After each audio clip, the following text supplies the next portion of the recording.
ኮስተር አልኩባት። በቃ እዛ ጋር ያው የሚዲያም ሰው ስለሆነች ምናምን እንትን ልሰጣት አልፈለኩኝም። ግን በጣም ሞከረች ምናምን እንትን አልኳት፣ ፊት ነሳኋት። እስኪ አንተ ደግሞ ሳይክ ትንሽ ትግባባላችሁ መሰለኝ፣ ሰላምታክም ማስተቃቀፍክም የምትግባቡ ነው የምትመስሉትና ስልኳን እስኪ ካለክ ወይ በለኝ። እንደዛ ከተጋጋጥኩኝ እንደዛ ላገኝክ ከሞከርኩኝ እንደዛ አስሬ ከመቀመጫ ከተነሳው ለምን አንተ አልጠየከኝም ስልክ ቁጥሬ? እሱን ከምትጠይቀው እግዚአብሔር ምስክሬ ልጄን ነው የምላችሁ። ከዛ እሱ ምን አስደነገጠው? ቢካዝ ልጁ ባለትዳር የልጆች አባት ነው። እሺ ስልክ ቁጥሬን ሰጠክ፣ ከዛ በኋላ ከሚስትክ ተደብቀ ልንሻጉር ነው? ምንድነው የፈለከው? አትሊስት የምትጠይቀው ሰውዬ ምን ይሁን እንኳን አልጠይቅም። ስትሬት አዌ መጣክ፣ ደወልክ፣ በቃ ምን ይሁን እንኳን ልጁን አታውቅም።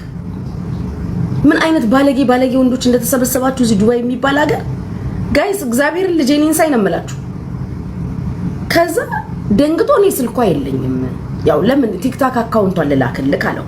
ሲለው አይ እዛ ላይማ መረጃ ይይዛሉ፣ እግዚአብሔር ያሳያችሁ፣ እዛ ላይ እንኳን መረጃ ምናምን ይይዛሉ። እንደው ባይሆን ስልኳን የምታገኝበት መንገድ ካለ በቃ እንደምንም ተጋጋጥልኝ። አይ እኔ እኮ እንደዚህ ሚዲያ ላይ ነው ማቃት ማውራት በውስጥ በቲክታክ ነው። እንዳጋጣሚ እዛ ጋር ሳገኛት በቃ ሰላም ተባባልን፣ ሄድኩ እኮ አለው። ደስ የሚለው ፓርት እሱ ስላልተቀመጠ ሄዱ መኪናው ስለገባ፣ እኔ ደግሞ ሳሪ ስትሸኘኝ ታክሲ ልታስይዘኝም ስለው እንግዲህ ሰውየውን ያላቀውም እኮ ምን አይነት ሰውዬም እንደሆነ የትኛው ሰውዬ እንደሆነ ራሱን ያላቀህ። ከዛ ምን ይለዋል እንደምንም ብለክ በቃ እንደዚህ በትኩሱ ሳትረሳኝ ከነ ብሪጅስቶን ምናምንም ቢሆን እንትን ብለ ወይ በለኝ ስልኳን። ግን ባለትዳር ነህ፣ ግን የልጆች አባት ነህ፣ ግን ሚስትክ ነች እንጀራ ልካክ ልገዛ የመጣው አላበሻ አለማፈረክ። ሚስትክ ነች የላከችክ እንጀራ ልትገዛ አላበሻ ስትመጣ ማለት ነው። እንጀራው ሚስትክ እየጠበቀች ካንተ ቁጭ ብለህ ፕላን ታደርጋለህ እንዴት ስልክ ቁጥሬ ማግኘት እንደምትችልና እንዴት እንደምንሻጎር። ስንት አይነት ቆሻሻ እርምጥምጥ በክት ወንዶች እንዳላችሁ። ከዛ ይሄ ደግሞ በቃ እንትን አለ፣ ምን ማድረግ እችላለሁ? በቃ ምን ልለው እችላለሁ? ግን እኔ በጣም ተናደድኩኝ ታውቃላችሁ ጋይስ፣ ሆነስትሊ በዚህኛውም ተናደድኩኝ፣ በጣም ነው የተናደድኩት። እሺ በቃ ችግር የለውም እስቲ ጠይቅልሃለሁ፣ እንደምንም ሞክርልሃለሁ ምናምን ይላል። በቃ እንደምንም ብላ አፍጥነው እሺ ሳትረሳኝ በትኩሱ እግዚአብሔር ሳትረሳኝ በትኩሱ በጣም ነው እንዳረሳክ የፈለከው። ነብራይኝ በል ልጋጋም ትዳርህን ይዘህ ቁጭ ብለህ ልጆችህን ወልደህ እየኖርክ እንጀራ ግዛ ብላ ሚስትክ ስትልክክ የምን አባክ እንትን ነው የምታወራው? ጉቺ ተጋጋጠች። በዘመኔም ተጋግጬ አላውቅም ለዱባይ ወንድ። ምን የት ሄዳላችሁ? ምን ሄጃላችሁ? ከፈለግናችሁ ፒካን የምናረጋችሁ ኮተታ ስታስጠላ ባወኩክ ማንኛው እንደሆንክ እግዚአብሔርን ታይስ እንዴት እንደደነገጥኩኝ በቃ ከመደንገጤ የተነሳ እንዴት ምን ማብራራት እንዳለብኝ ሁላ ግራ ገባኝ፣ ምን እንደምለው። ቢካዝ ጋይስ ምን እንዳሳፈረኝ ታውቃላችሁ? ምን እንዳሳፈረኝ ምናልባት አድርጋለች ብሎ ያስባል ብዬ ለምን እንዳሰብኩኝ ታውቃላችሁ? ኢትስ ቢካዝ እንትን ነው ከቤቴ ስወጣ አልደወልኩለትም። ሌላ ጊዜ ደውልለት ነበር። አያችሁ በታክሲ ነው የሄድኩት። ገባችሁ? አንዳንዴ አሁን ይሄ ልጅ ተንኮል የሆነ ነገር ቢያስብ ሂዝ ራይት። ከቤት ስወጣ ስልክ አልደወልኩም፣ ራሴ ነኝ ብድግ ብዬ ሄድኩትኝ። ምንም ነገር አልነገርኩትም፣ አላበሻም ሆኜ አልደወልኩለትም። ዝም ብዬ ነው ቁጭ ያልኩትኝ ምናምን ገባችሁ ጋይስ? ትላንትና በቃ ውሎዬን አልተናገርኩም። እሱ ነው እንግዲህ ወይ ላይቭ ላይ አይቶኝ ይሁን ወይ ምናምን አላውቅም። ሲደውልልኝ ግን አላበሻ ነኝ አልኩት። እሱ ነው ፈልጎኝ የመጣው። እኔ ምንም ጭራሽ ይብን ለምን አልደወልሽልኝ ለምን በታክሲ መጣሽ ሲለኝ አይ ዝም ብዬ ነው አልኩት።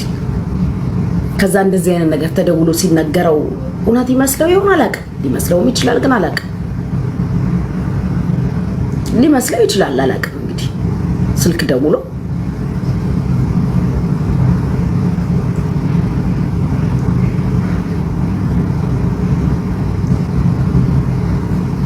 አላውቅም። እኔ እንጃ አላውቅም። ቀው ነገር የለም።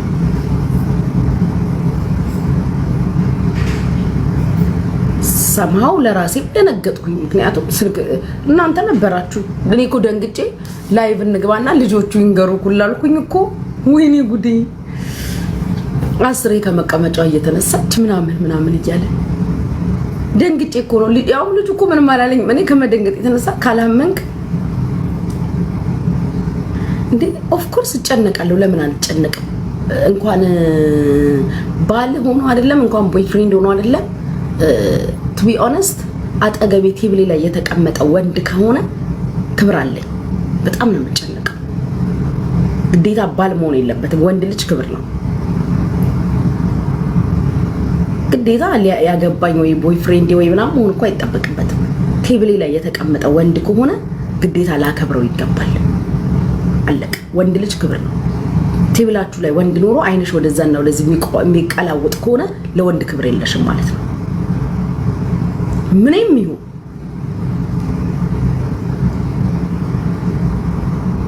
እሱማ በቃ እሺ ምናምን ብሎ ጸጥ አለ። እኔ ምን ልበለው ብሎ ደንግጦ ለኔ የመለሰልኝ መልስ እኔ ምን ልበለው አለ። ሰማው የራሴም ጥፋት አለ። እሱ አሁን እዛ ጋር ምን ልበለውም ቢል እሱን ብሌም ማድረግ አልችልም። ቢካዝ ከቤቴ ስወጣ አልደወልኩም። ከእናንተ ጋር ተመካከርኩኝ። በታክሲ ሂጂ ያላችሁ እሺ ብዬ በታክሲ ሄድኩኝ ከመደውልለት ብዬ ገባችሁ። ስለዚህ ምንም ያደረኩት ነገር የለም፣ ያሳወቅኩት ነገር የለም።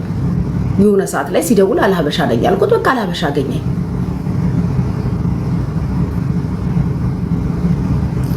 ሰንሻይን ያንቺማ ደውይ ብለሽ ነበር። በቃ እኔ ደግሞ የሆነ በቃ ማጆሪቲውም ታያደዊ ምናምን ሲሉኝ ሲቀጥል ደግሞ ለምን እሱ እንዲረዳሽ ፈለግሽ? ጓደኛዬ ነው። በቃ has to understand ግዴታ ባልና ቦይፍሬንድ አይደለም መረዳት ያለበት። ስልኩ ላይ ነው የተደወለው ስለኔ ሊነገረው which ክብሩ ነው የተነካው። ይሄ ክብር መነካት ማለት ነው። ሲቀጥል ጊዜ ሰጥቶ መጥቶ ወደ ቤቴ ሊያደርሰኝ እየሄድን ነው። የያስካት መኪና ውስጥ ያለችው ሴት ኢንዳይሬክትሊ እየተባለ ያለው እንደዚህ ብላይ ነበርና እኔ እንቢ ብያት ነው ብሎ ሰንበድ እያለው ነው which is የወንድነት ክብርን የሚነካ ነገር። ስለዚህ I have to explain ግድ ሊያምነኝ ባስረዳ ግድ ነው።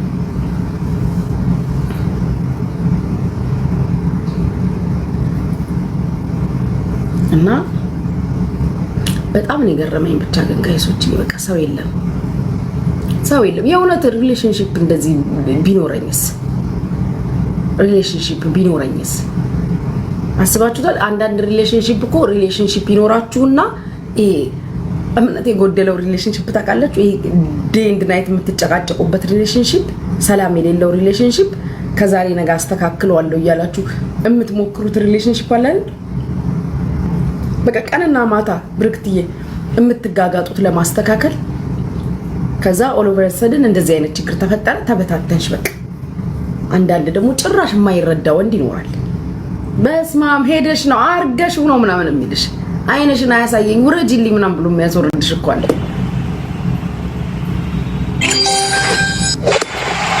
አስባችሁት አይነሽን ማየት አልፈልግም ምናምን ብሎ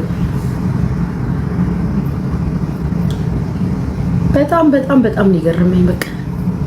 በቃ ምን አይነት ሰው አለ? እኔ 26 ዓመቴ ሚስቴ 42 ዓመቷ ነው። ምን ትያለሽ? ጉጂ ተጋቡ ውለዱ።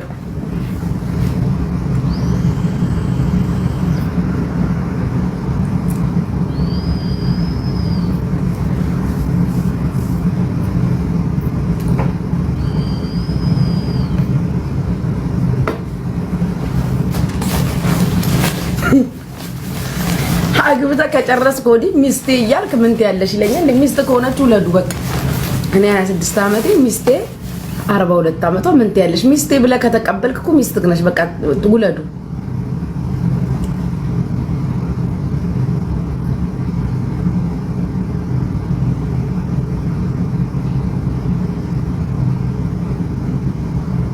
ባልሽ ካልሆነ ማስረዳት ግዴታ የለብሽም።